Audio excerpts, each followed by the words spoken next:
Muling sumasa inyo ang mga tagapakinig upang magbigay ng mahalagang impormasyon, magbigay liwanag at higit sa lahat makinig sa inyong mga daing at kuro-kuro hinggil sa mga problemang patuloy na nagpapahirap sa ating kalagayan at kabuhayan.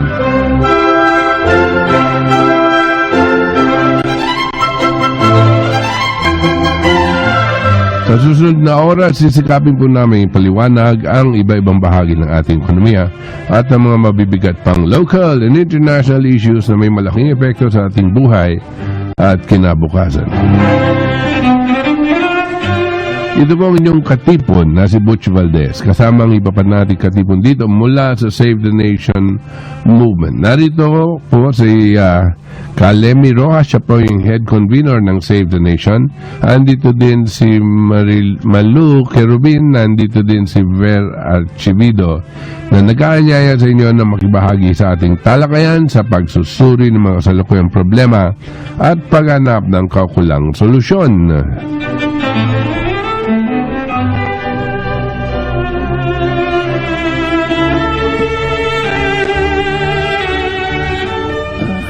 Isang magandang gabi kabot sa ating mga tagapakinig ng mga Save the Nation Movement sa Luzon, Visayas at Mindanao.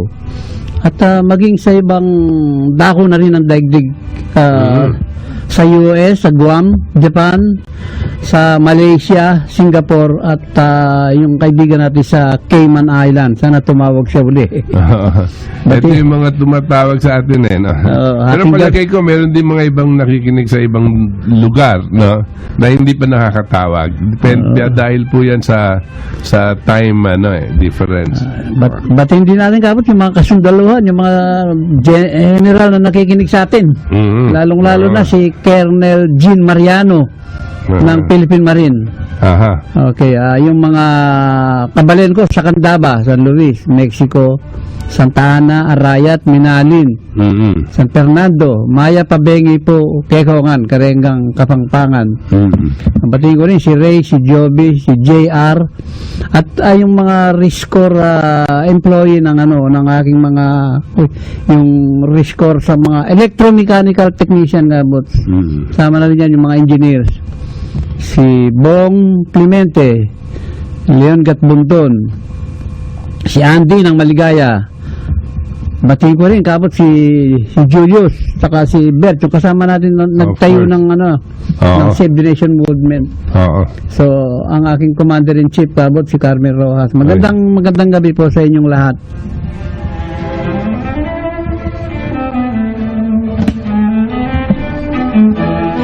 Magandang gabi sa lahat ng mga nakikinig sa Save the Nation Movement program ng Ang Ating Katipunan.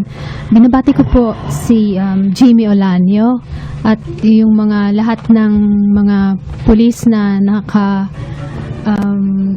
na-destino noon sa tabi ng Harrison Plaza. Yung mga pumigil sa atin. Opo. Na yung kinuha yung banner natin.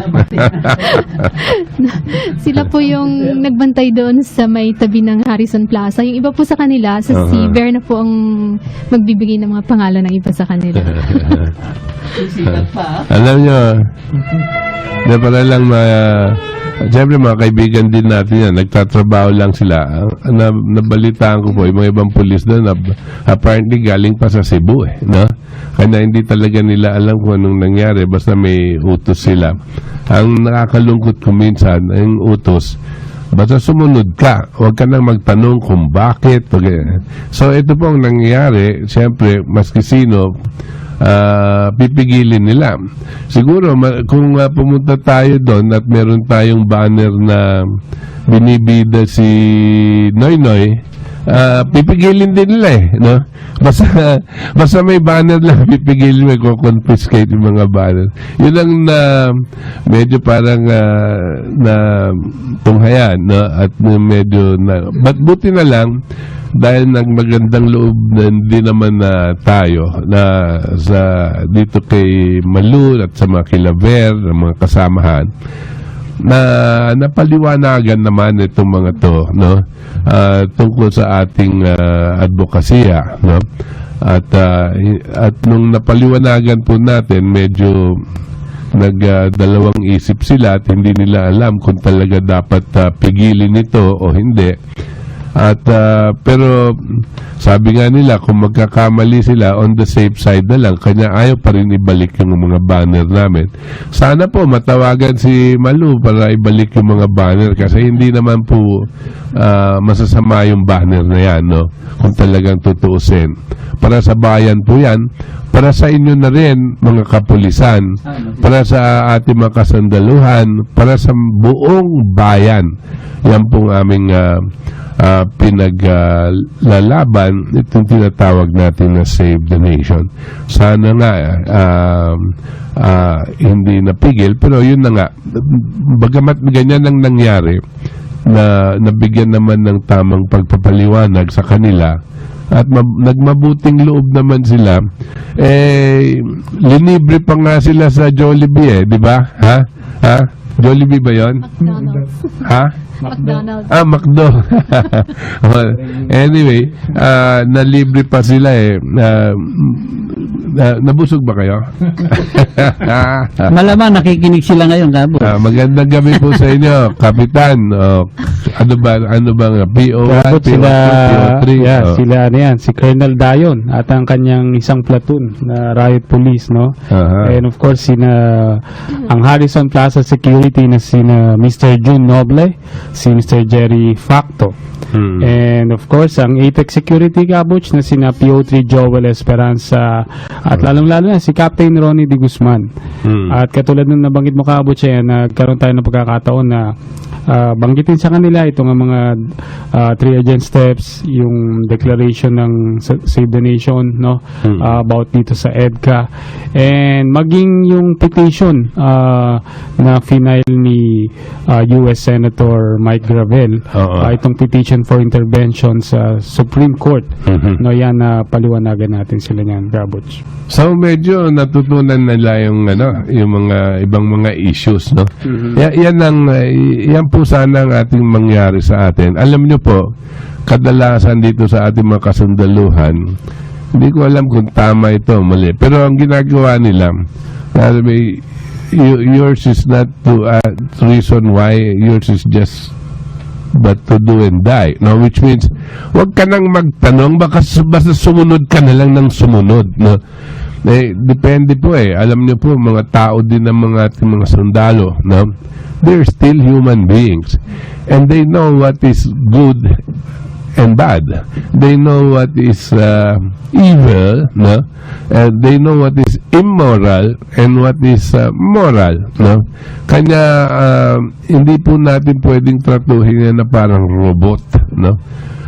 Maski na gagawin nila, hindi mo naman po pwedeng utusan na basta-basta gagawa nito, mananakit ng mga mamamayang Pilipino, na wala kang paliwanag sa kanila kung bakit nila sasaktan ng Pilipino, bakit nila pupukpukin, bakit nila sasaktan, bakit nila babarilin, no?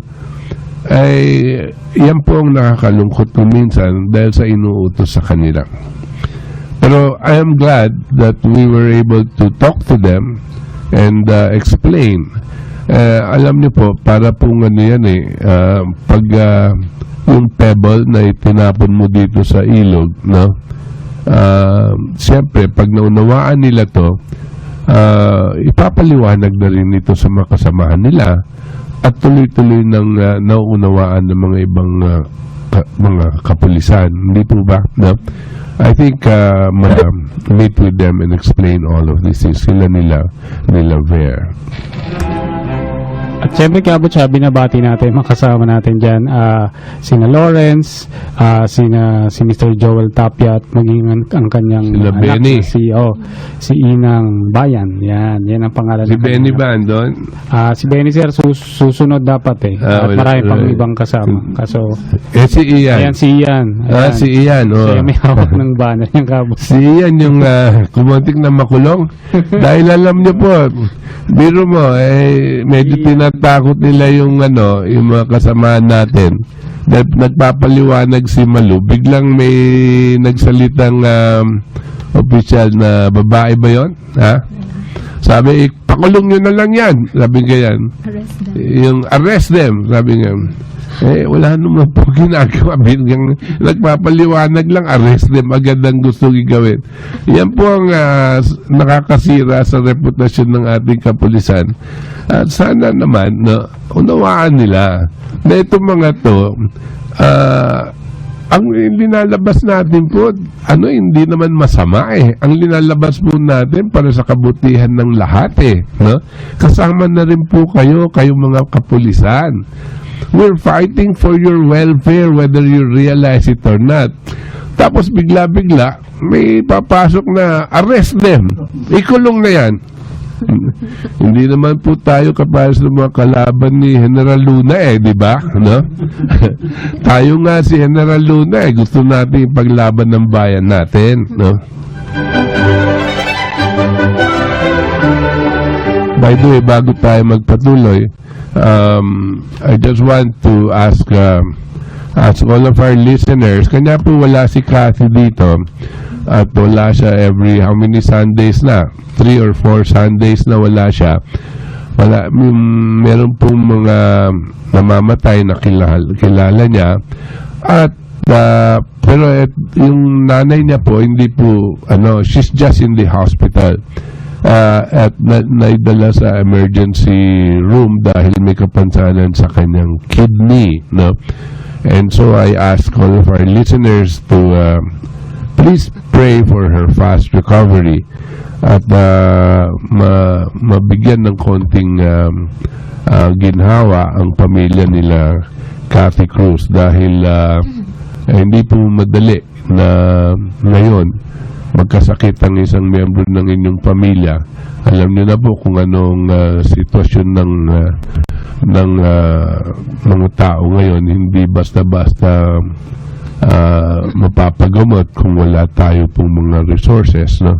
At nakakatakot kung baka dahil sa kakulangan ng resources matuluyan, sana po hindi mangyari yan. So let's pray for the fast recovery of the mother of Cathy Cruz.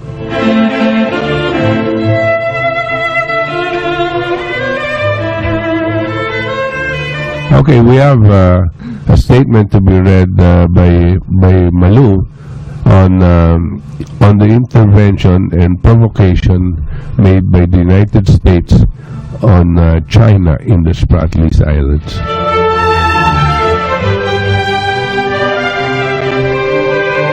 Statement against U.S. provocation of China, destabilizing the Southeast Asian region.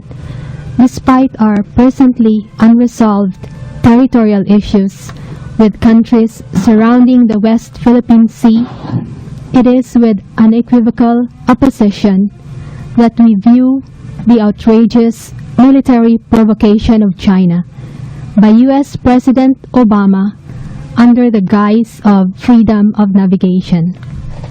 In blatant disregard for the sovereignty and security concerns of Southeast Asian nations, the U.S. has initiated threatening actions against China, which not only destabilizes the whole region, but also may provide a spark of thermonuclear confrontation between the two superpowers.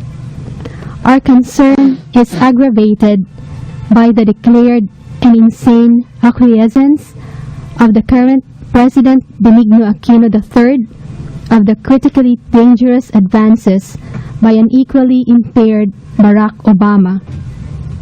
The risk to 100 million Filipino lives notwithstanding, Aquino has signed a constitutionally infirm agreement allowing the U.S. forces access to all our airports and seaports, ply our territorial waters, and set up American bases within our Philippine bases. It is this highly questionable accommodation by the Philippine President, the tacit approval of a mercenary Senate, and obviously intimidated Supreme Court that has provided U.S. nuclear-armed warships the basis to mount and implement provocative action against their principal adversary in the region. We call on all patriotic Filipinos to reject the presently disastrous condition of allowing foreign military installations in Philippine territories. The U.S. geopolitical intentions through President Obama's actions are manifestly clear.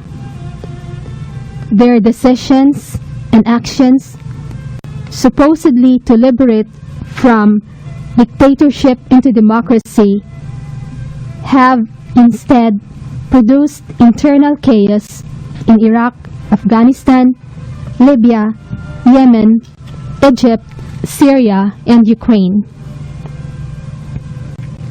Let us uphold the principles of sovereignty and advocate a world community of sovereign nation-states bound by a common objective to improve the quality of life of every single human being on the planet so that our generation and those after us can reap the benefits of man's collaboration and collective creativity. Signed, Save the Nation Movement and Pinas, Pilipinong Nagkakaisa para sa Soberanya, October 29, 2015.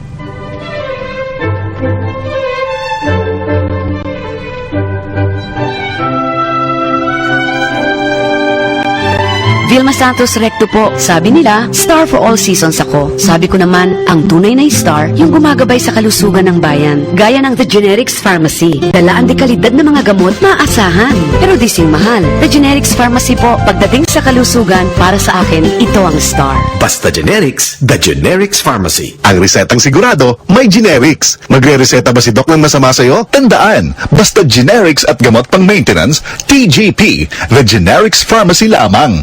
Nandito ang reseta ng doktor. Now with over 1,700 branches nationwide to serve you. That time check was brought to you by Gin Kapitan. Basta may Gin Kapitan, kayang-kaya. Sa bahay, isa akong ina na nag-aalaga ng pamilya. Sa The Generics Pharmacy, isa akong pharmacist na naghahatid ng gamot na generics na dekalidad, singbisa at singligtas ng branded. Bilang inaman o bilang pharmacist, parehong alagang ina ang ibinibigay ko. Para sa alagang ina, The Good Pharmacist. Basta Generics, The Generics Pharmacy. Ang resetang sigurado, may generics. Magre-reseta ba si Doc ng masama sa'yo? Tandaan, basta generics at gamot pang maintenance, TGP, The Generics Pharmacy lamang. Nandito ang reseta ng doktor. Now with over 1,700 branches nationwide to serve you.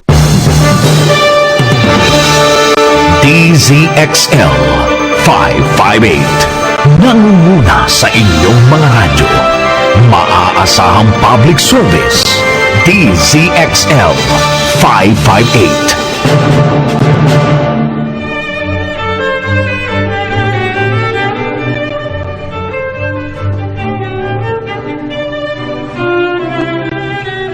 Okay, balik po tayo dito sa ating katipunan. Ito pong katipunan si Butch Valdez at kakatapos lang po basahin ni Malu. Ito pong statement ng Save the Nation Movement hinggil dito sa mga provokasyon na ginagawa ng bansang Amerika sa kautusan ni President Obama na para banggang inuudyukan nila ang bansang China dito sa Spratis. At ang delikado po dyan, no, ay alam naman po natin, hindi aatras yung mga China. Delikado dyan, magkakagera. Ang kaso, etong Pilipinas, presidente natin, pumayag siya sa mga kano, na kasi utusan kasi ng kanuto na maglagay ng mga instalasyon dito sa loob ng ating Philippine military bases. Ang report po, wala pa po tayong direct evidence, pero ito mga report sa intelligence na walong lugar na daw sa inside Philippine military bases ang meron nitong highly confidential na installations. pag sinabi po nating installations, hindi po malayo na maglalagay sila dyan ng, alam nyo po ba yung silo, yung naghuhukay silang malalim na parang pundasyon, no? Tapos doon po sa loob yung mga raketa na may dalang nuclear warheads, no, para magiging launching pad ng mga rockets, no, papuntang China. Now, ang China, alam po ito, alam nila yan, no. Tayo dito, pati na yung mga sundalo dyan sa loob ng mga kampo, hindi nila, karamihan hindi nila alam kasi pinagbabawalan po tayong sumilip man lang dyan, no? Ayaw nilang malalaman, kanya linagay po nila sa loob ng mga base militar ng Pilipino para hindi masilip ng publiko, no? Dahil pag nasilip po ng publiko na meron mga nuclear arms dyan, di siyempre mag-aalma ang publiko, ayaw nila yon. Kakuntsaba nila itong presidente natin at saka itong mga ibang mga opisyalis ng gobyerno na itago ito sa paningin at pag ng mga bansang publiko, because pag naglabanan po yan dalawa, China at Amerika, tayo po yung battleground sino ba naman ang papayag yan? Kasi alam nyo po, pag naging laban ng nuclear yan, ilan bomba lang ang ibagsak dito, patay tayo lahat Gusto nyo ba yon? Gusto nyo ba yon? Pamapayag ba kayo sa ganyan? Di bali na, basta patayan. Ba't ganyan? No? Wala na ba tayong kinabukasan? So, kami po dito sa Save the Nation, gusto po namin na magkaroon tayo ng at least konting kakayanan. Magkaroon tayo ng survival capability na lumihis tayo dito sa sitwasyon na ito. At kung hindi natin ilalabas to sa publiko at kung hindi tayo maninindigan, tama nga si General Luna, puro tayo mga pokpok.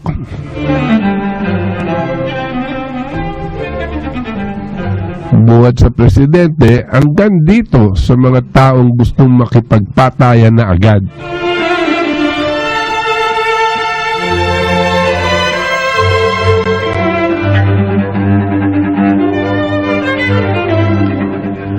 Okay, alam niyo pong this evening is going to be special because next week, about 2 weeks from now, there's going to be a very important conference that's going to be held in Paris, France. No?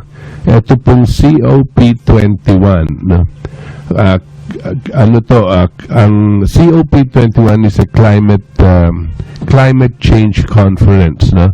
Kanya po yata COP is climate or organization yata in Paris, no? 21, I'm not sure. Alam niyo po, hindi madalas po nangyayari to dahil po napakalaki po to. Lahat po halos ng mga presidente at mga namumuno sa buong mundo ay dadalo dito para pag-usapan itong tinatawag natin na climate change, no? Ngayon po ang tawag nila dito climate change. Noon ang tawag nila dito global warming, no? Nung nakikita po natin katulad ngayon, siguro darating na naman ng Disyembre, January, ganyan, makikita po natin ng ibang bahagi ng mundo tinatamaan ng snow, mga blizzards, at lumalabas po doon sa kanilang mga temperatura. It's the coldest in history, no? Pinakamalamig sa kasaysayan ng isang lugar sa New York at ganyan-ganyan. Medyo napapahiya po yung mga tiga global warming, no? Dahil natatameme sila. Kanya imbes na daw global warming ang gagamitin, climate change na lang para sala sa lamig, sala sa init. Ngayon, this is important dahil yan pong komperensyang yan ay ang intensyon ng mga namamahala nitong conference na ito ay yung mga liderato ng mga iba-ibang mga bayan na gustong mapagkaisa ang buong mundo, na magbigay ng maglabas ng mga legislation, mga batas sa kani-kanilang mga bayan na lalabanan itong so-called effects of climate change. Ang tawag natin dyan so-called effects kasi po yung mga kanilang paratang na itong carbon emission ay isa sa mga pinaka if not the only basic reason why there is climate change or global warming is because man is producing too much carbon dioxide, carbon this, carbon that, carbon monoxide, puro carbon, at dahil daw dito nag-iiba ang temperatura ng ating mundo at naggagawa daw ng malaking kapansanan para sa ating mundo in the coming years, at marami daw po ang mamamatay. Yun po ang kanilang sinasabi. At dahil daw po may global warming, yung pong mga lugar katulad ng Antarctica ay natutunaw at lumiliit na yung mga lugar na gawa ng yelo, at habang natutunaw, tumataas daw yung karagatan, tumataas yung level ng karagatan, at aabot daw sa panahon na aapaw daw yan sa mga iba-ibang mga lugar ng mundo, mababaha daw at marami pong mamamatay. Yan po daw mga tsunami, ganyan po daw ang pinanggagalingan yan. Sinasabi ko to dahil ito po ang kanilang paratang, ang kanila pong gagustuhan, bawasan daw ang emission ng carbon. At ang pinakamalaki daw na emission ng carbon ay yung mga factories daw ng mga iba-ibang bayan, yung mga factories, yung mga industrialization, at kinakailangan gagawa sila ng hakbang para mabawasan daw yung carbon na yan. At kung patuloy silang maglalabas ng carbon, kinakailangan patawan daw sila ng napakataas na penalty o tax, para mapigilan yan. At ang ginagawa nilang level na pagpigil dyan ay napaka-stricto, na ang sinasabi ng mga ibang mga bayan na merong industrialization ay pag pinataw yan, magsesarado na yung mga factories at magkakaroon po tayo ng unemployment. At pag nagkaroon po tayo ng unemployment, dadami po yung mamamatay sa gutom dahil wala pong trabaho. At kung yung mga iba naman ang sinasabi, hindi naman totoo na yung carbon na yan ang pumapatay. Kasi po, sa mga kanilang mga datos, napakaliit po ng kontribusyon ng tao sa carbon dioxide, sa carbon ng buong mundo natin. 0.0003% daw sa lahat ng mga gases yan. At yung ang malakas po talagang maglalabas ng carbon, yung mga volcano, paano mo naman pipigilin maglabas ng carbon ng volcano? Yung pong mga dagat, habang nag-evaporate daw yung tubig sa karagatan, may dala din carbon dioxide yan. Yung pong mga dahon na pag bumabagsak sa lupa at nabubulok doon, meron din pong mga carbon dioxide yan. Pag humihinga po tayo, pag exhale ng tao, inhale, exhale. Pag exhale po natin, ano po yung lumalabas? Carbon dioxide. Ganyan din po lahat ng hayop. Pag umuutot po tayo, pag umuutot ng mga baka at mga ibang hayop, carbon dioxide din po yan. Bakit po natin binibintang? Ganyan. At totoo ba na masama yung carbon na yan? Yan ang pinagdedebatihan ngayon, no? Sa buong, dyan sa mga komperensyang yan. No? Pero napakalaki ang mga pinopondohan na itulak itong carbon scare na gusto nilang pilitin na magkaroon ng pagkakaisa yung buong mundo. Ang nakakatakot po dito, pag nagkaroon ng pagkakaisa ang buong mundo, ibig sabihin, using environment and using this flawed, questionable theories, scientific theories, and questionable scientific theories, pag itinulak nito para buong mundo, gusto sabihin, magkakaroon na po tayo ng isang pamamaraan para gumawa tayo po ng, para pa tayong gumawa ng batas na kinakailangan sundan po ng buong mundo. At pag hindi ka sumunod dyan, ay delikado ka. Mapapanish ka ng global organization. Ano po ang nangyayari dito? Sa mga tumitingin pong sumusuring mataimtim ang kanilang pagsusuri,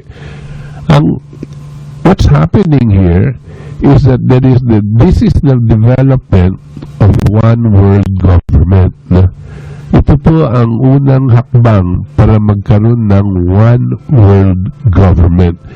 At kasi inumpisahan na dito sa batas na ito, ibig sabihin, using environment, makokontrol na ngayon nila ang mga ekonomiya ng mga ibang mundo. Diyan po tayo dapat matakot. Dahil pag nagawa nila to at pinagsang-ayunan po ng mga bayan nito sa Paris, sa France, ay kinakailangan isurrender natin ang ating soberenya. Marami pong hindi nakakakita nito. Pag sinurrender mo ang soberenya mo dahil iba na ang mga batas tungkol sa ating ekonomiya, ano pong mangyayari?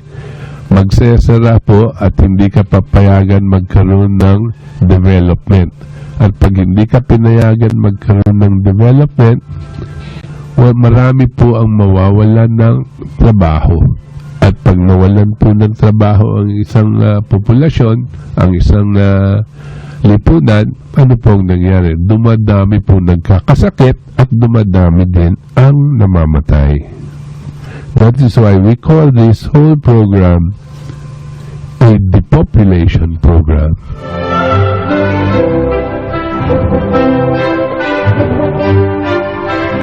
Alam niyo po, kung minsan hindi po natin makita kung saan patungo itong mga ganito. At pati na rin ng simbahang Katoliko sa pamamagitan nitong encyclical na ginawa ni Pope Francis, na medyo binibintang niya yung tao, ang human beings, for this so-called climate change, na ay sa amin pong palagay is ill-advised. Kanya ill-advised in the sense na alam namin na doon yung kanyang isang scientificong namumuno na gumawa ng encyclical na yun para sang-ayunan ni Pope Francis.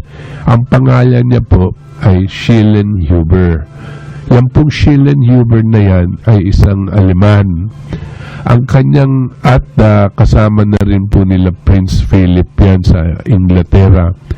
Yan, ang isa sa mga kanyang panukala, ang sinasabi niya, ang mundo daw hindi daw kakayanin ang ganitong karaming tao na 7 billion. Ang carrying capacity daw ng ating mundo, sabi nitong si Schellnhuber, ay 1 billion tao lang.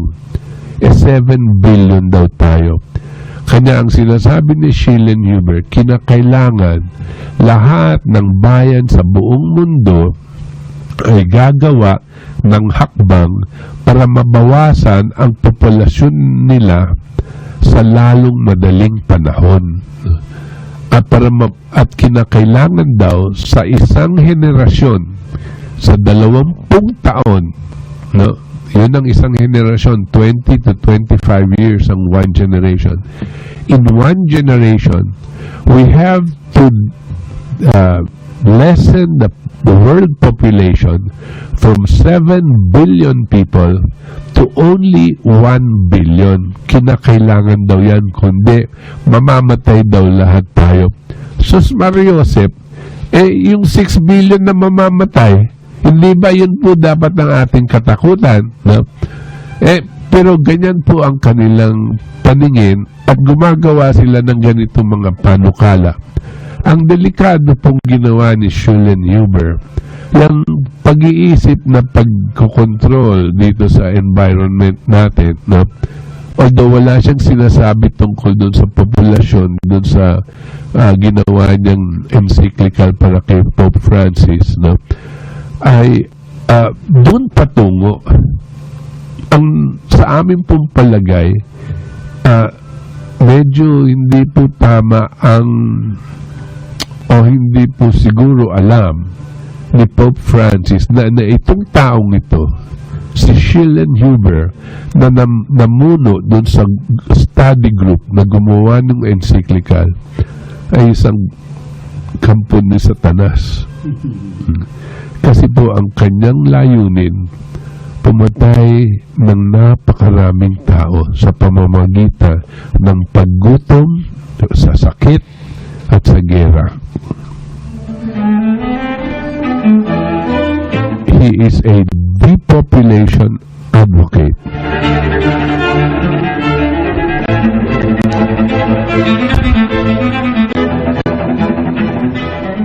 Ngayon po sa darating na madaling panahon, ngayon in a few minutes we are going to receive a call from Dr. Thomas Wysmuller.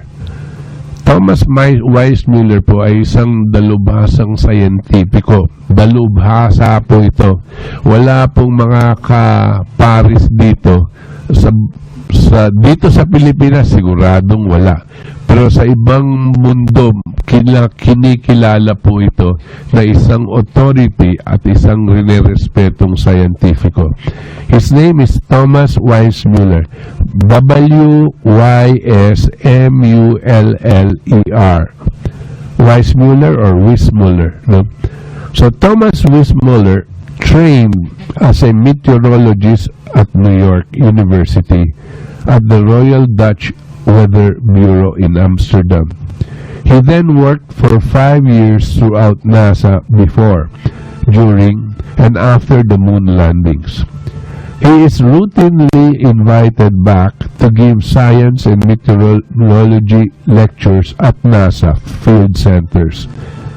The polynomial regression mathematics, ito pong parang na-invento niyang sa larangan ng mathematics, algorithms or code Wysmuller personally produced after leaving NASA are being used by virtually every climate scientist on the planet, either embedded in their models or used in their analysis.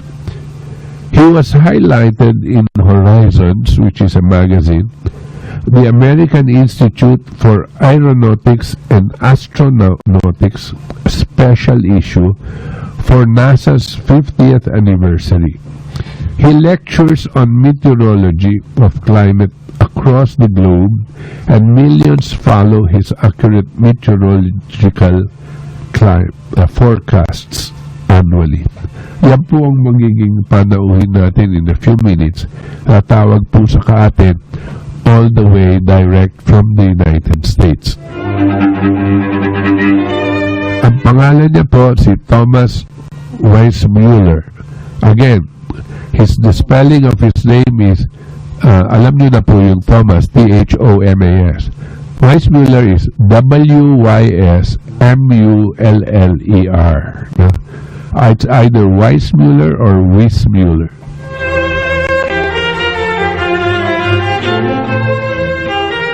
The reason po tinatawagan natin, hihingan po natin siya ng mga konting opinion at mga salita, deklarasyon tungkol dito sa parating na napaka-importanting climate change conference na mangyayari sa Paris, France. I think the scheduled date, is December 7th, no? December 7, and it will go on for about a week, no? December 7 to 14.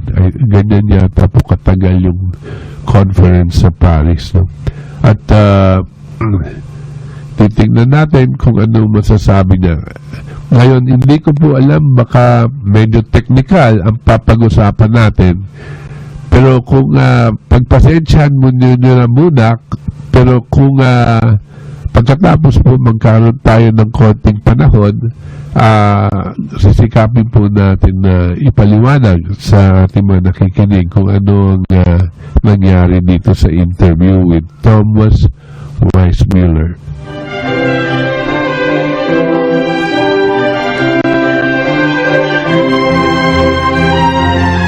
I think he's on the air now, Dr. Thomas Wysmuller, or Wysmuller. He's calling us from New York City. Good evening, Tom. Hi, Mr. Valdez. This is Tom Wysmuller. How are you? I'm fine, thank you, and we're very privileged to have you as our guest this evening. It is right now almost 8 o'clock in the evening. So what time is it there in New York? Here it's 7 o'clock in the morning. So we're very sorry that you had to get up to call us. No. I am honored to do so, and very, very happy to be on your show. Okay, Tom. May I call you Tom? Yes, please. You should always call me Tom. Okay, I had just given and read your very brief bio data about what you had been doing. Although it's even in the bio data, it sounded a bit technical already. But I had also told and informed our listeners. By the way, we are nationwide, the whole Philippines, and we have many listeners outside the Philippines as well. And we have also a lot of listeners right there in New York City right now, because we're connected by the internet, no? And I had told them about the coming conference in the climate change conference that's going to be held in Paris this first week of December. And I think that you would have something to say about this, so I would like you to give us your first opening remarks about it, so that after that we can ask our questions. Well, I hope that people attending the Paris conference think about their own countries, not just what some of the other larger countries would like them to do. And what I've done, actually, I've worked with a number of people and basically printed a one-page summary of the fact that CO2 and sea level just are connected, and the big danger that most people are told about as a result of increasing CO2 in the atmosphere is that sea levels will rise. Mm-hmm. And the fact is, sea levels may rise for many, many reasons, but CO2 excuse me, is not the primary mover of sea levels. And we have places on the Earth that we've been measuring sea level for hundreds and hundreds of years, mm-hmm. going back to the 1600s. Some of them are in places where the land itself is rising. because of what they call tectonic influences. I'll give you a good example. The country of Norway is rising almost 7 millimeters every year. Every year? That's a lot. That's a lot. Yeah. 7 millimeters is the rise of Norway because the great ice sheets, which were miles deep, used to cover Norway, they have now disappeared. They're gone. They've melted into the ocean. And that weight has been taken off Norway, and Norway is rising. At the same time, across the Baltic Sea, Holland and Belgium are sinking. They're sinking because as the water has left Norway, the ocean basin to which they're attached has gotten deeper, because the same weight of water that used to sit on top of Norway is now in the ocean in the form of water. And by the way, a cubic meter of water is very, very heavy. It weighs almost a ton. And you add miles and miles of ice into the ocean, and the oceans get deeper, and you drag land down with it. Aside from the fact that the Dutch are taking gas out from under their country, that makes it sink too. So the Dutch have to worry about it, and so do the Belgians. So in between both is a parts of Germany that aren't sinking and are not rising. They're called tectonically inert. It's like a seesaw. Norway goes up, Holland goes down, and these parts of Germany stay stable. We have a record of sea level in these stable places on Earth that is directly linear. It means it is just, you could sight on it like a straight line. The sea level is slightly rising because of thermal expansion, but it is a very small, about 1.2 millimeters each year rate. Well, the CO2 since 1880 has skyrocketed. CO2 has gone up 38% from 1880. A 10,000 year steady 280 parts per million. All of a sudden, today we're at 400 parts per million and growing.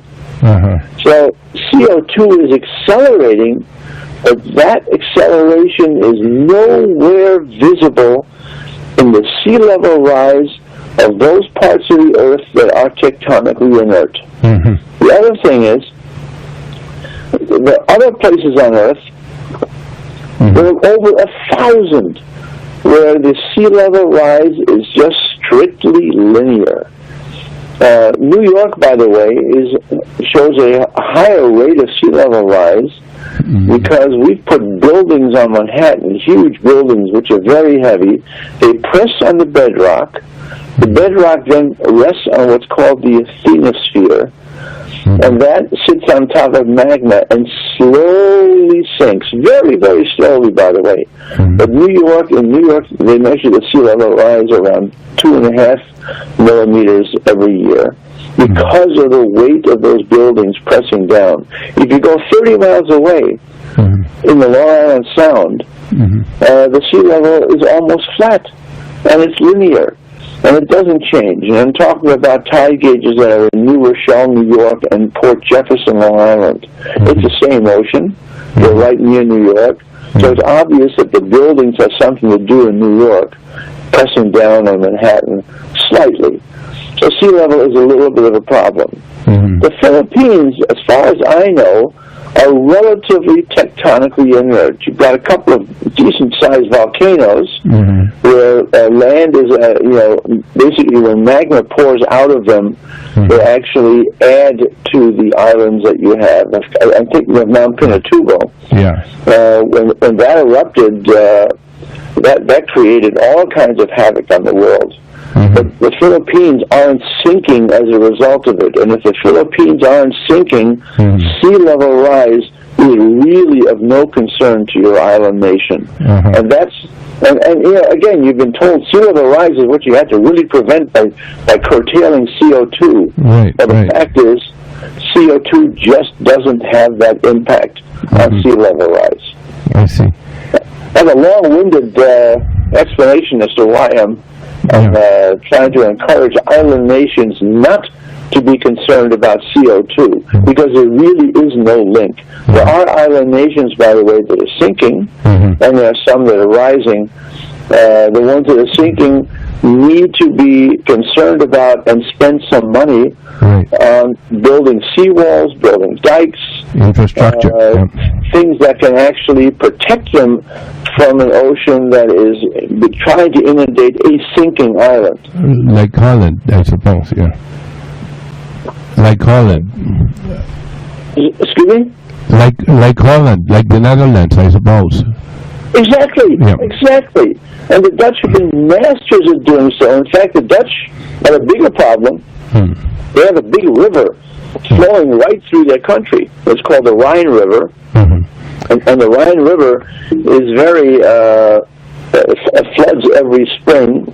So they have to deal with not only ocean flooding, but river flooding. And they have a very, very sophisticated system on how to deal with that. And I think the world could learn from the engineering expertise that the Dutch have brought to the world. And by the way, in the United States, we've learned a lot too. We've learned what not to do near the mouth of the Mississippi.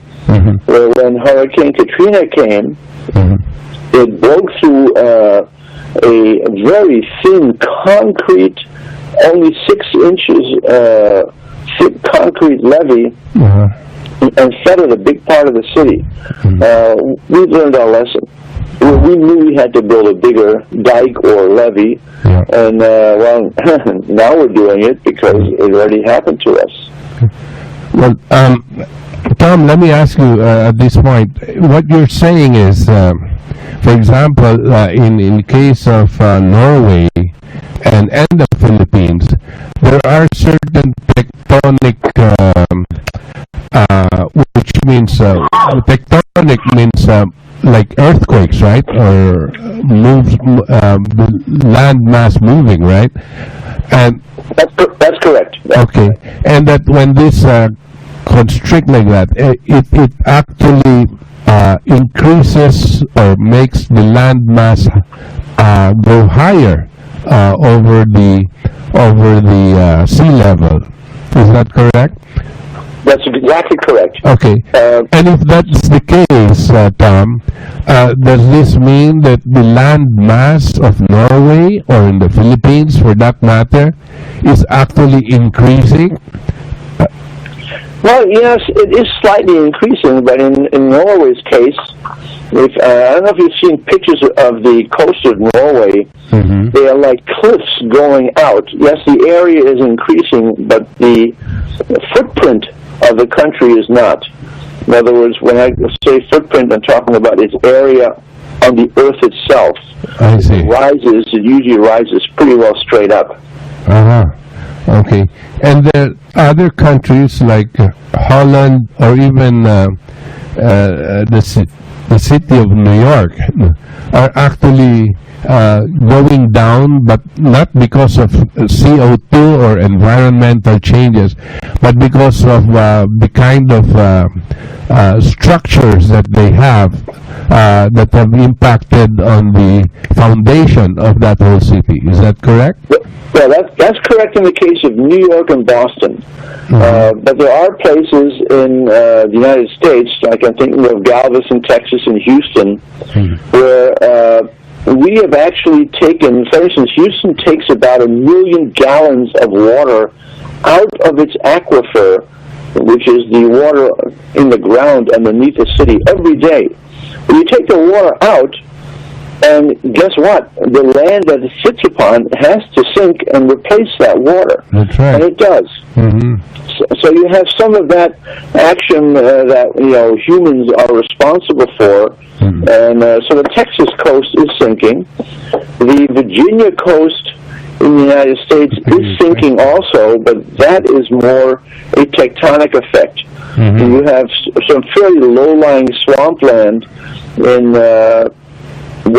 eastern Virginia and North Carolina, and that land is slowly going down, which means that people around there think that the sea level is going up. If you go further up the coast, in the United States, you go to Portland, Maine.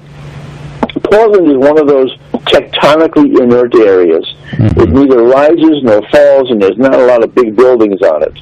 It's close to Boston. But Portland, if you look at the tide gauge reading at the end of 2014, just last year, it is identical to the millimeter as to how that tide gauge read in 1947. Wow. All right? No rise at all. Now, there is variation, and the tide in Portland, Maine varies almost 9 feet every day, so there's a lot of variation in the tide itself. But the tide gauge record is basically an average, and that average is identical to what it was in 1947. There really is very little rise. There is a slight rise, and again, it's due to thermal expansion of the oceans.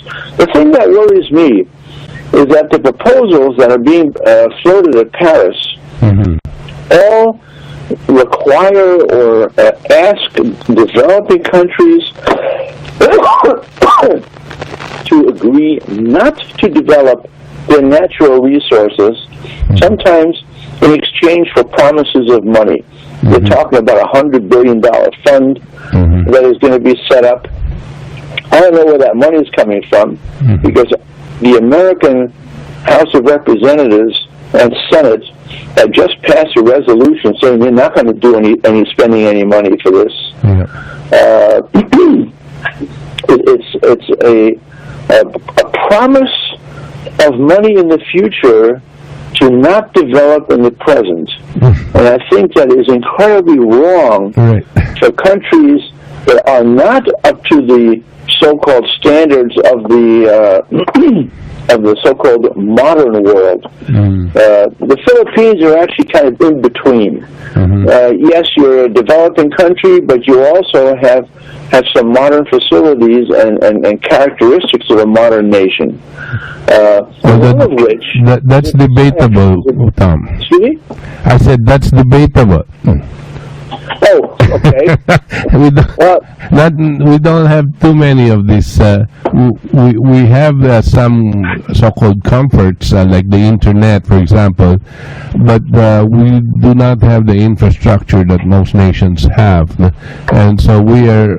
When you say we're in between, we're more in between with underdeveloped and developing, maybe. All right, but that's the key to your future. It's a development that you should not agree to postpone. Our president, unfortunately, made a speech in Africa where, and I'm not quoting him exactly, but I'm pretty close, where he said that if African youth would like to have, everybody would like to have a car and an air conditioner, he said the world would boil over. But yeah, he said it. It is very, very sad. And he said, unless other forms of power are discovered, the message he was delivering to these poor people was, hey, we don't want you to have a car or two cars or an air conditioner until we figure out if there is a different way to power them. And the fact is, why would you want to have them stay in misery while these things were, quote, figured out? The alternatives that we have today, meaning so-called wind and solar, are not workable at what I call utility scale levels. A utility scale means being able to power a national grid and deliver that power reliably 24 hours a day. And the sad thing is that the Philippines, as far as I know, does not have a total national grid. On all your islands, there are some places that just do not have electricity. That's right. And the first order of business ought to be setting up electrical generating plants and a grid so that people can rely on power 24 hours 7. And that way you can build factories that can produce things. You can actually have cars that run and be able to devote your economy toward producing things that other nations want, and enter into what I call equal partnership trading relationships. Right. And you can't really do that if you're a country that relies on your own natural resources and only your own natural resources to produce things. Because then you have the rest of the world taking from you and not delivering you in return what you deserve. Now, the Philippines has lots and lots of things that are desirable, like lumber and things like that. But you're talking about harvesting your own resources. You don't have a sufficient manufacturing base, and you don't have the reliable electricity that can power that base. Well, you might want to know that we've got a 40-year-old nuclear power plant that was never allowed to start. And we were the first nuclear power plant in this part of the world, but this was not allowed to start. Instead, they had mothballed it, and since 1985, we were relegated to a dependence on fossil fuel, which was, of course, all imported from the Middle East by Shell and other oil companies. We have a geothermal section where we have some amount of geothermal power and some very minimal amount of hydroelectric. But because of this situation, we have been deteriorating in accelerating manner. Well, to be very honest with you, if I had a so-called mothballed nuclear reactor, I wouldn't be exactly too excited about quickly pulling the switch and starting it going. You know, equipment that was built 30 years ago doesn't always last and is not always that safe. So I would take a good, hard engineering look at that reactor before you decide to start it.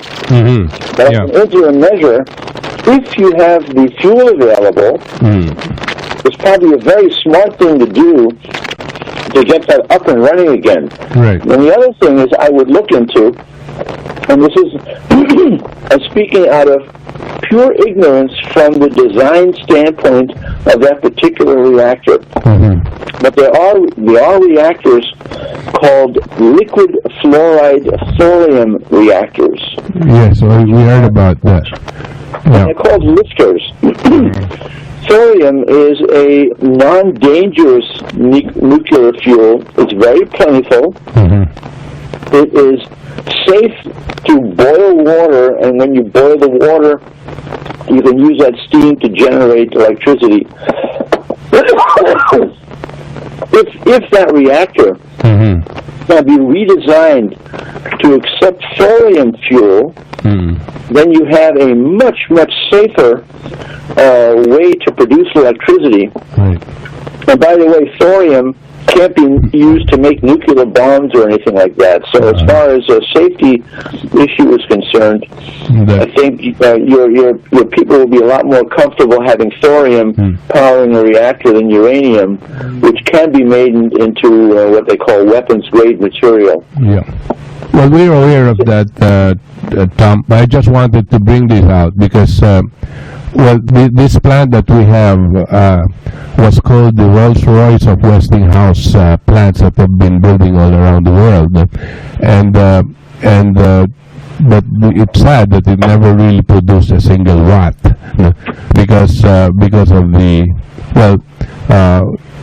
because of the so-called revolution that we had. But it's funny that after 1986 revolution, all of these improvements in preparations for a agro-industrial development of our country were actually put aside, and to change our economic direction into a service economy rather than a producing economy. But that's another discussion. That's not a viable economy if you only have one sector working in the services. And by the way, I'm not so sure that I'm the right person to give you advice here, but China has opened huge coal beds in its country, and they are producing a fair amount of their electricity by burning coal. And if you can burn coal what they call cleanly with electrostatic scrubbers and precipitators in their stacks, you can get reliable and not very polluting power coming out of a coal factory, and that's a lot easier to build than a nuclear power plant or even a thorium power plant. And then what that helps you with, it allows you to make a trading deal with China, who is your closest, at least geographically, closest trading partner that benefits both countries. The Chinese get able to mine more coal, and you're able to power your utility grid that you need to develop in order to become a modern nation. Well, that's good to know. But let me go back to the real topic that we started on, Tom. On this CO2, why?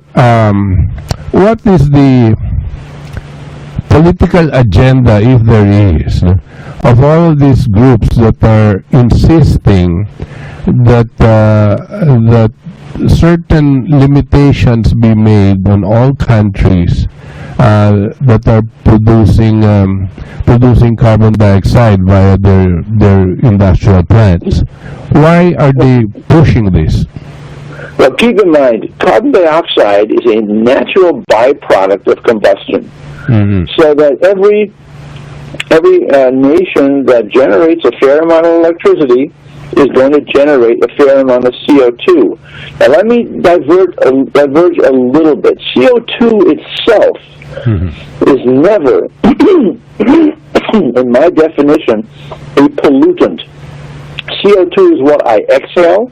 It's what you exhale. Right. It is clear. It is colorless. It is odorless. Yeah. It does not poison people. And what it does is it helps plants grow. It is a necessary component for plants to grow. A plant will grow better with CO2. It will grow faster, and it will require less water. So if there is more CO2 in the air, I actually think it happens to be a good thing. Right. The other part of CO2, what it does, is it acts as what they call a greenhouse gas, in the sense that when sunlight hits the Earth, it converts to infrared. Infrared is called long-wave radiation. That radiation rises in the atmosphere, heats the air above it, and CO2 redirects some of that radiation back down. Now, if you have sunlight hitting clouds or snow, it hits those clouds, hits that snow, and bounces off at wavelengths that CO2 cannot intercept and goes right off into space. So if you have more snow cover on the world or more cloud cover, then you actually have a cooling effect because the CO2 does not add to that warmth.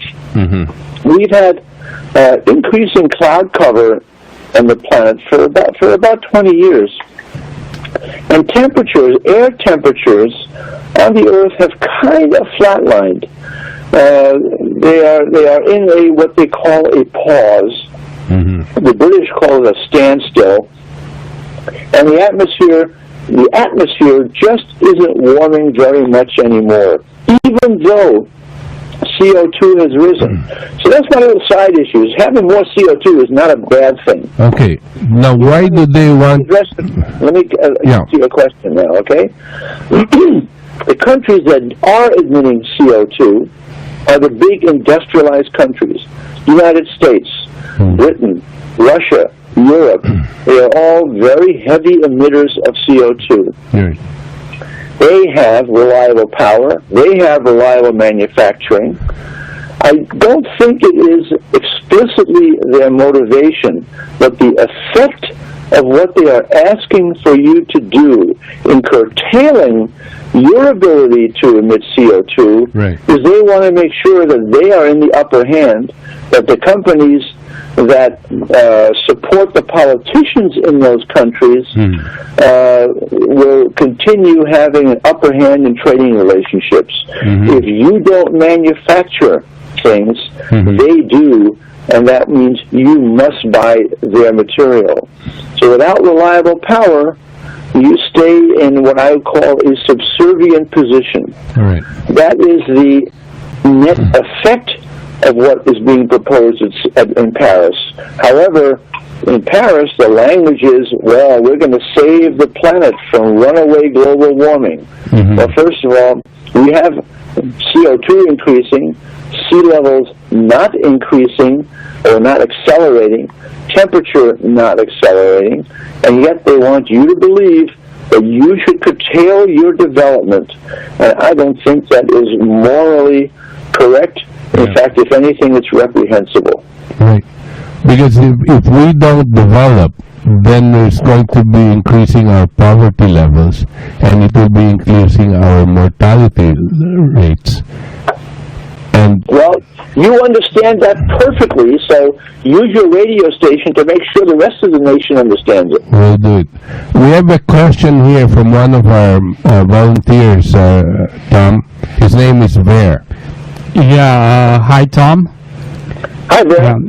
We had a chance to confront Greenpeace people and even scientists from the government, from the Philippine government, since the intense campaign on global warming or climate change started at least in 2007. What they always say is that there's always pros and cons in an argument. Their data came from the scientists of UN IPCC. These are peer-reviewed papers, thus the authority resides in them. What do you say about that, Tom? Well, there are a lot of scientists who are on a lot of government payrolls producing data that the government would like them to see. And yes, they are peer-reviewed, and they have some of their friends reviewing these papers. And the fact is, much of the IPCC science is quite correct, but some of it is not. And some of the threats that have been talked about, for instance, a peer-reviewed paper came out 2 weeks ago showing that instead of what Greenpeace and other people have been said is the melting of Antarctica, that Antarctica is actually gaining so much snow and ice each year in the interior of the nation that the effect of Antarctica is actually to decrease sea levels on a global scale of 0.23 millimeters each year. And this is water and moisture being taken out of the ocean, dumped on the Antarctic continent, and by the way, it stays there because it is cold, it does not melt. There are a few places in Antarctica where you have heat from the earth coming up from underneath and melting a few of the glaciers, but only very small ones, which just do not have an impact. And there are people who are saying that Antarctica is going to slide off the continent or melt away, and we know that that can't happen. And the reason is I can give you the long version or the short version, and you probably want the short version. The fact is, we have taken ice cores going deep down into the ice in Antarctica. And then when we do that, we're able to find out, going back thousands and thousands and thousands of years, what the temperature was, the snowfall rate, the level of CO2 in the air. We use the two isotope ratios to figure out how cold it was. And we have a clean record going back in Antarctica over 1 million years. And we have warm air spikes, and we have cold spikes. We have a really good record of ice ages going back 11 of them so far, and they're still digging to find more of them. And these are cycles of where the whole Earth gets colder and then heats up and gets colder and heats up. Right now we're in one of those heat up areas. We're very close to the peak temperatures that have been achieved in the past. We're not there yet, by the way. In other words, the Earth still would have to get a little bit warmer before the next ice age would begin. And that's a whole other phone conversation, how that works. But the point I'm trying to make is that had Antarctica ever melted in the past, that record wouldn't exist. So we have proof that even when the Earth is warmer than it is today, Antarctica would not and could not melt. So the threat of Antarctica melting, raising sea levels just isn't true. And they can have as many peer-reviewed papers saying that the Antarctic is melting.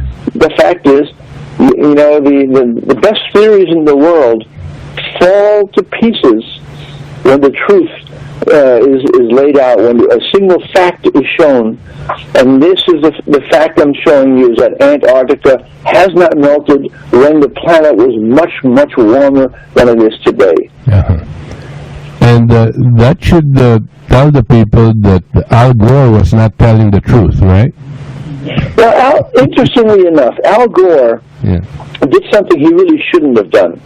We have a record of that Vostok ice core that Al Gore actually showed in his movie.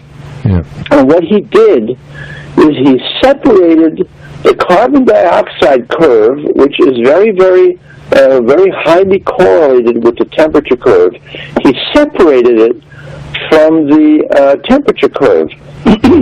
So you saw that they were correlated. What you didn't see is that when you juxtapose those two curves, one on top of the other, you see that the temperature rose before CO2 rose, sometimes by as much as 800 years difference. Wow.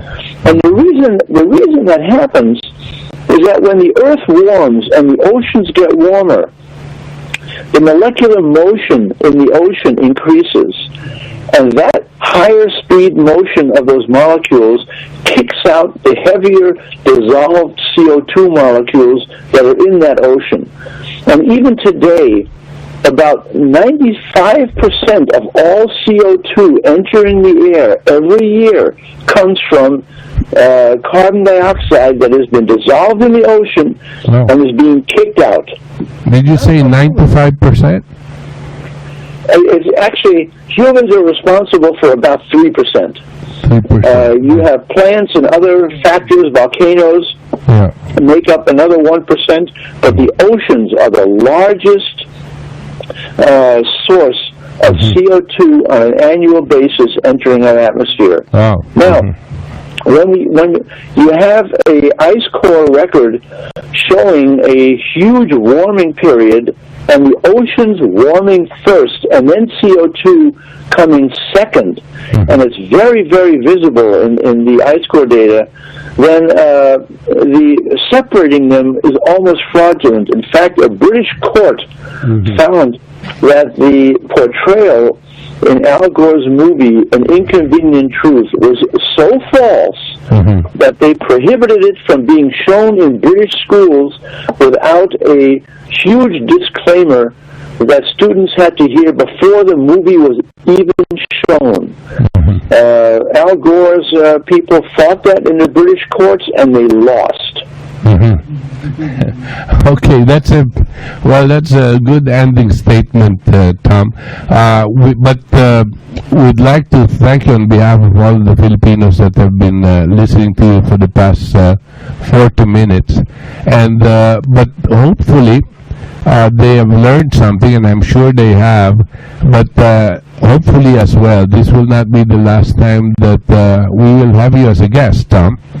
Now, if your readers have questions, that questions that I haven't been able to address, I have a website called colderside.com. Colderside. Word, COLDERSIDE. .com. Okay. And I would be more than happy to receive inquiries. I can actually send people who ask the one-page sea level CO2 relationship document that I'm trying to spread all over Paris, so that people will be able to vote wisely when asked to whether or not they want to agree to the COP21 prohibitions against development. And that's really what it is. It's a prohibition against development, and your country does not deserve that. Thank you very much. Again, let me read the website, Colderside, COLDERSIDE.com. Is that correct? Perfect. Okay. Okay, Dr. Tom Wysmuller, thank you very much on behalf of the Filipino people, and we hope we can call on you again for some other developments on this area. But you're doing the work of the angels by broadcasting this program, so thank you very much for doing so. Okay, thank you as well. Bye-bye. All right, bye-bye.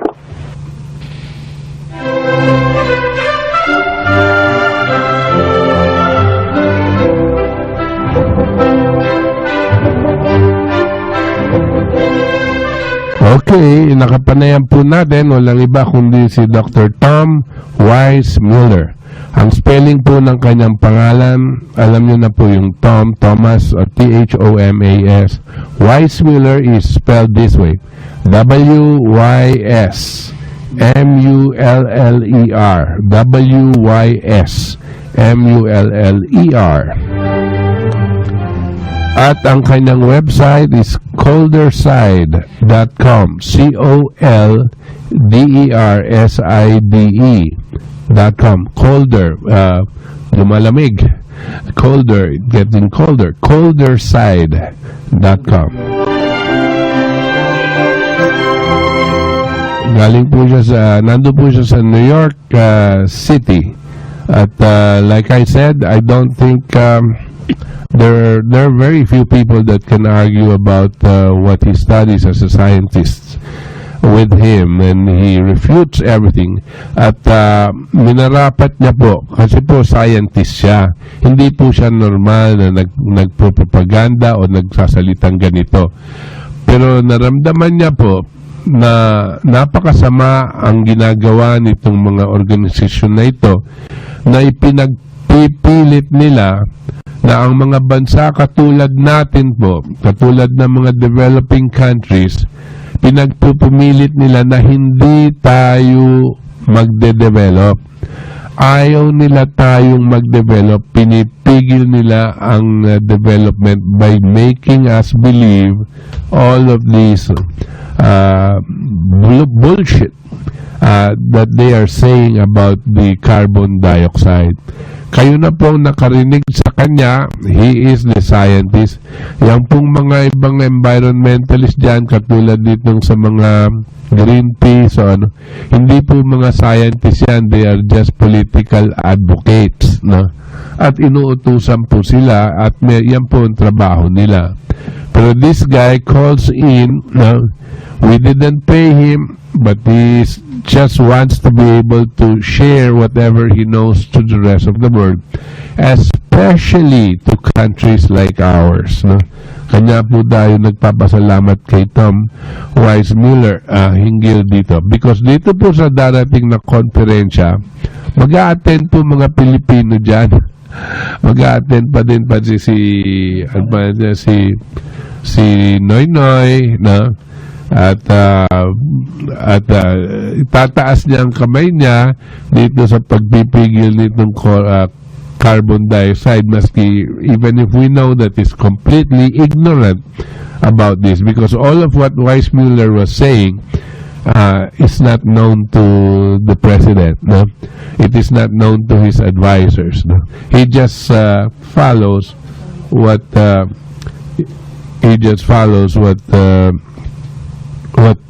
his bosses tell him, like Obama and the rest of them, no?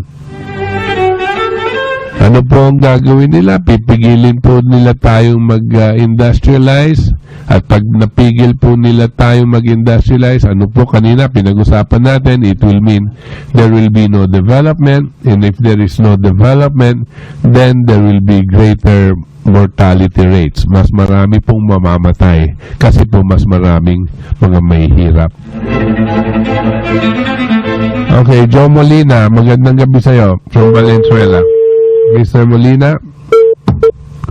Mr. Molina, andyan ka pa ba? Wala na? Hello?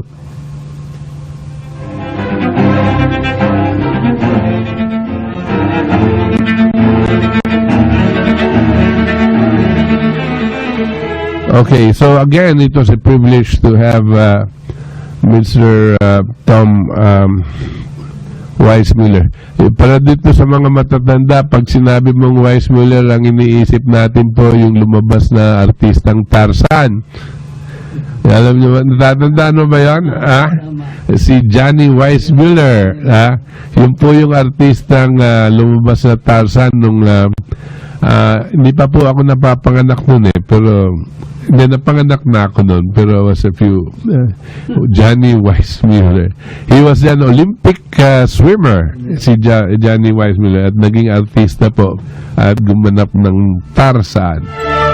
Pero hindi po yung ating kausap, yung atin is Dr. Thomas Wysmuller.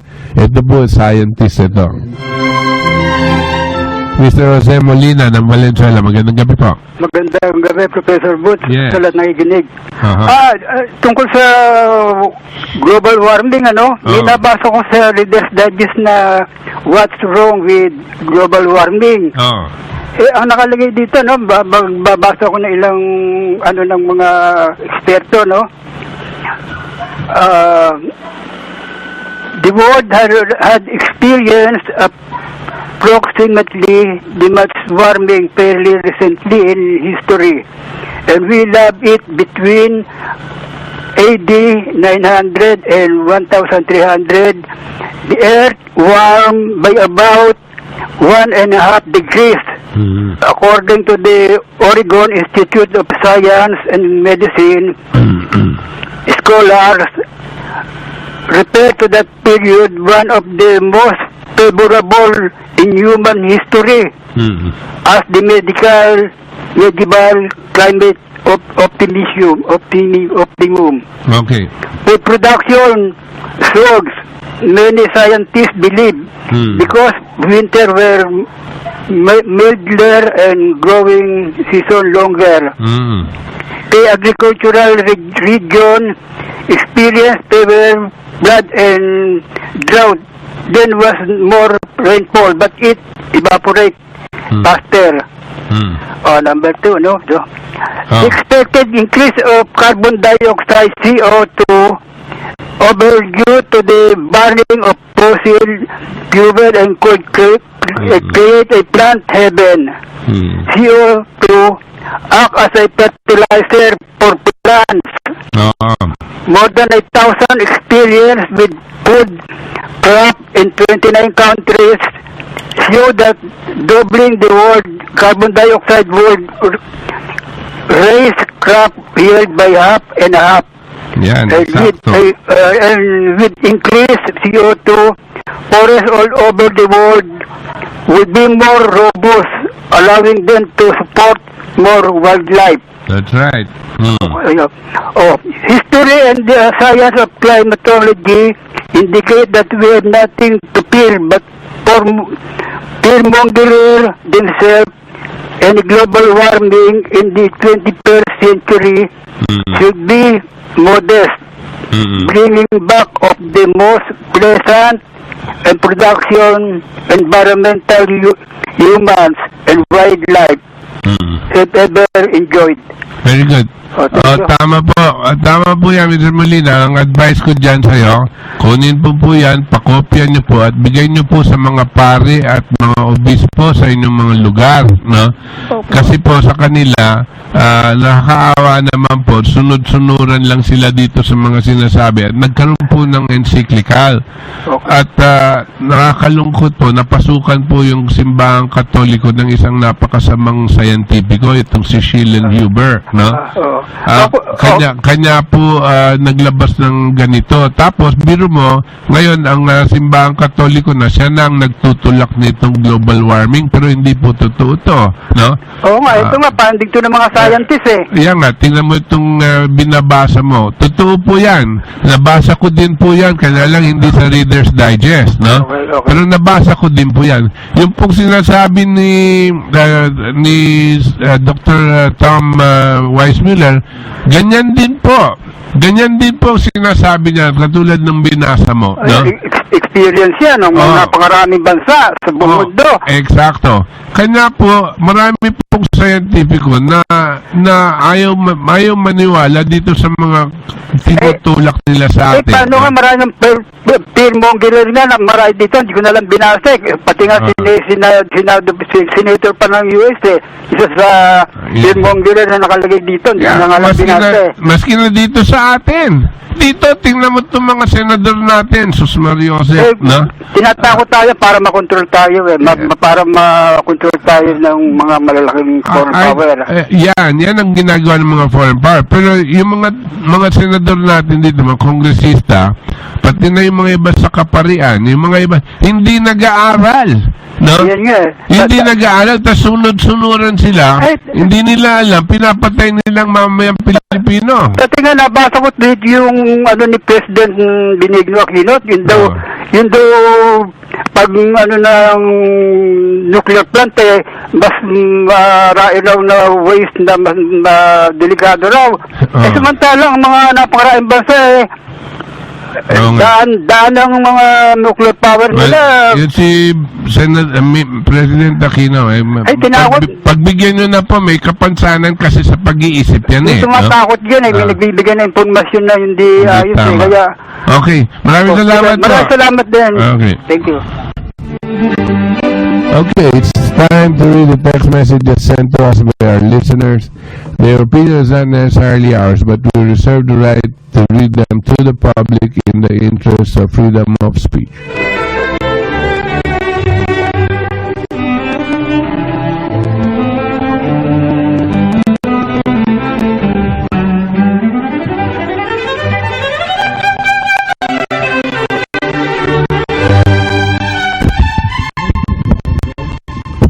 Okay, kapot siya, bago ko basahin yung isang text, gusto ko lang i-remind yung mga listeners natin na may ginawang special report ang EIR ukol dito sa global warming at tinatawag itong global warming scale is population reduction, not science.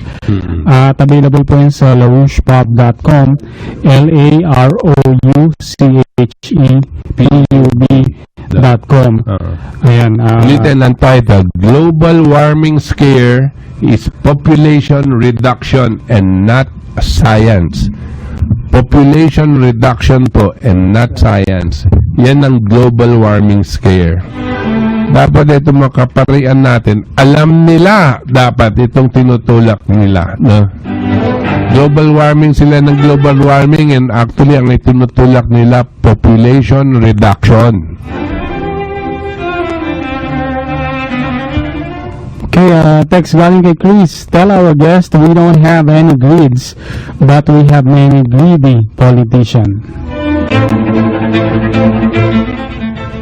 Okay, good evening, Gabo Chat mga katipon. Si Manty Matias po ito. Sa ngayon po ba kayo na ganapin sa mga mall ang gaganaping election? Totoo po ba yung climate change? Pirmahan kaya ni Noynoy yung panukalang taasan ng 2,000 ang pensyon ng mga SSS pensioners. Yan, salamat po. Alam niyo po yung whether magkaroon ng election dito sa mga mall at hindi po kasing kasing importante dito sa gaganapin na dayaan dito sa PCOS machines, no? Baliwala po yan kasi nasa mall o hindi. Ang sigurado po yan, itong si Noynoy, dadayain ng taong bayan paggamit dito sa PCOS machines.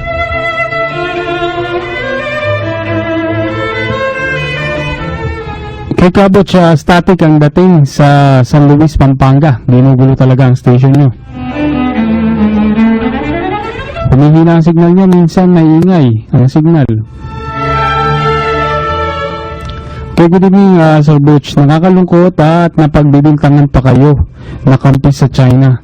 Matik na tagahalik ng puwet ang Pilipino ng mga Amerikano. Ayaw kasing magsaliksik ng karamihan. Text po ni Ray ng Quezon Province.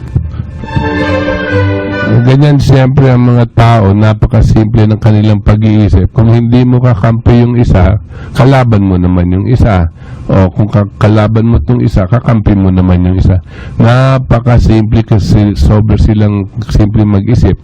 At yan ang nakakalungkot. Kailangan po paunawaan ninyo, bigyan nyo po ng konting pansin para maliwanagan sila.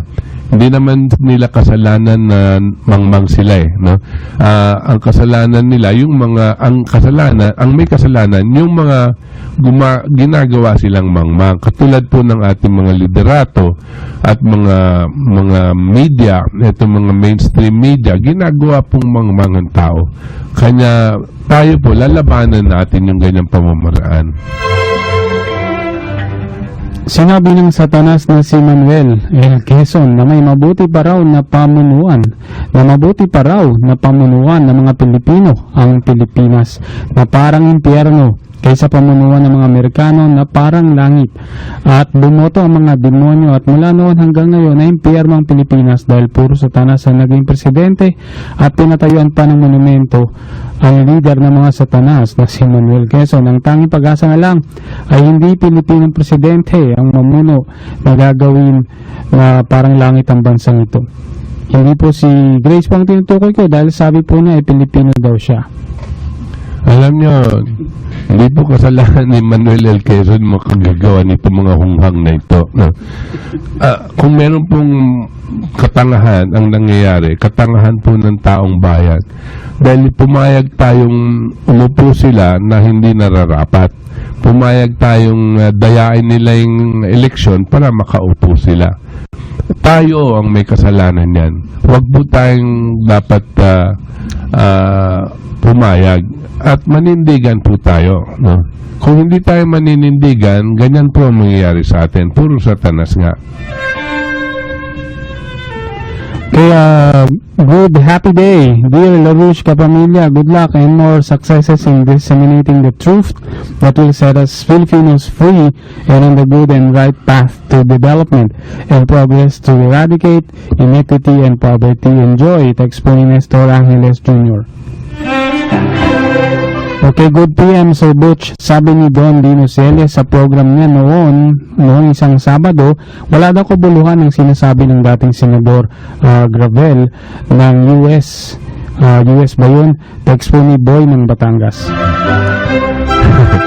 Alam niyo po, si Senator Mike Gravel was a 3-termer senator in the United States of America. Siya po ang namumuno for a long time ng Committee on Intelligence and Committee on Counterintelligence. May sinasabi po at may kaalaman po si Senator Mike Gravel.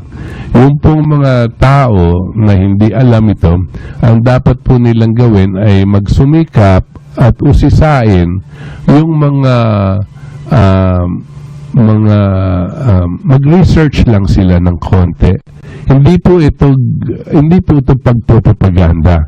Wala po akong binibida dito. Kumukuha lang tayo ng mga pananalita at advice sa mga taong talagang nirespeto natin. Huwag yung pabara-bara na lang tayo, naninira na lang tayo. Huwag po natin gagawin yung ganyan. Let's open our minds para sa ating kapakanan yan . Okay, Okay, good evening, Coach. Ask ko lang po bakit kaya kung sino pa ang ubod ng yaman ay siya pang adik at buyok-buyok sa salapi ng naghihirap na Juan de la Cruz, si Lito ng Tanay Rizal. Kabot, sa totoo lang, hindi kakasa sa kano yung China. Kasi kung talagang kakasa yan sa kano, sana magpunta ng Amerika ang presidente ng China. Grace Poe was not able to regain her Filipino citizenship because it is not the Bureau of Immigration Commissioner who signed the approval of her application for Filipino citizenship, and because she lied in her application for Filipino citizenship in that she claimed that FPJ and Susan Roses are her biological parents, making her reacquisition of Filipino citizenship null and void. Text po ni null and void ab initio. Alam mo ninyo, Sir Butch Valdez, kung papahayag lang ang COMELEC na ikaw na lang ang kapalit ko bilang Pangulo, Sir, sana nag-file ka na ng candidacy ng pagkapangulo. Sir Butch, masama ang boses mo, may sipon ka. Sir Butch, get well soon ha. Text po ni Dong Abarde. Salamat at napansin mo din yun. Talagang medyo namamaos ako at meron sipon. Good evening, Kabuch at mga katipon. Ngayong may El Nino sa bansa natin. Ayon sa Pag-asa, kung pinaandar lang ang BNPP o Bataan Nuclear Power Plant, merong water desalination na nag-aalis ng asin sa tubig dagat. Convert it to a clean water for irrigation o nuclear plant. Di sana wala tayong problema sa irrigation at drinking water. Text po ni Ron ng Bacoor. At meron tayong asin para doon sa ilaw ni yung bata. Good day, Kabuch and mga katipon. Look who's talking regarding climate change. Si Obama na Pangulo ng USA na producer, supplier ng coal at oil. Ang climate change issue ay pananakot ng mga heavy industrialized countries sa mga taga-third world countries na wag mag-industrialize, mag-SMEs na lang, maging supplier na lang ng cheap laborers at sila ang gagamit at makikinabang sa mga natural resources na nakukuha nila tulad sa ating bansa. Mapanatili tayong consumers habang buhay, kaya tayo pahirap ng pahirap. Text pa ni Victor Mendoza ng Taal, Batangas. That's right, Victor Mendoza. Kaya good evening po, Sir Butch B. We are celebrating our Adivay celebration Monday. Now, on Monday, here in Benguet Province. God bless you. Continue giving us inspiration that there will be good change of our government management in the next set of coming new one. Text mo ni Julie ng Benguet. Capuchin Company, how very inhuman are these lapdogs? Sabad, Alcala, Almendra, Sabaya, to their amuyong abnoy. Dapat magpaliwanag si Noynoy kung saan napunta ang mga donasyon sa Bagyong Yolanda. Saan na napunta? Ginagamit na ba sa eleksyon 2016? Good evening, Sir Butch. Supreme Court Justice Villarama opted for early retirement. For what I gathered, the Supreme Court justices are lured to early retirement with a big pabaon so that Penoy can pack the Supreme Court with his appointees. With the resignation of Villarama, Penoy has now 6 justices appointed by him. I heard that 2 more justices will be opting for early retirement or retiring before Penoy steps down. He will be appointing 2 more. That will be a total of 8 justices appointed by him. That's majority na. That's to ensure that if cases are lodged against him, he is sure of winning his cases. What an evil regime. Imagine Penoy's scheming reaches even up to the Supreme Court. Abad, his appointees are goons. He appoints people he can manipulate. What a manipulator. Text po ni Ben. Okay. Sa ngalan po ng ating mga katipon dito sa ating katipunan at sa mga galing na staff ng DZXL Radio mo nationwide, kami po ay pansamantalang nagpapaalam at nagpapasalamat na sinamahan nyo kami ngayon ng Ora de Peligro ng ating bayan at ng buong mundo dito po sa ating katipunan. Hanggang sa linggo pong muli, mga katipon, 7:15 to 9 p.m. Magandang gabi po sa inyong lahat.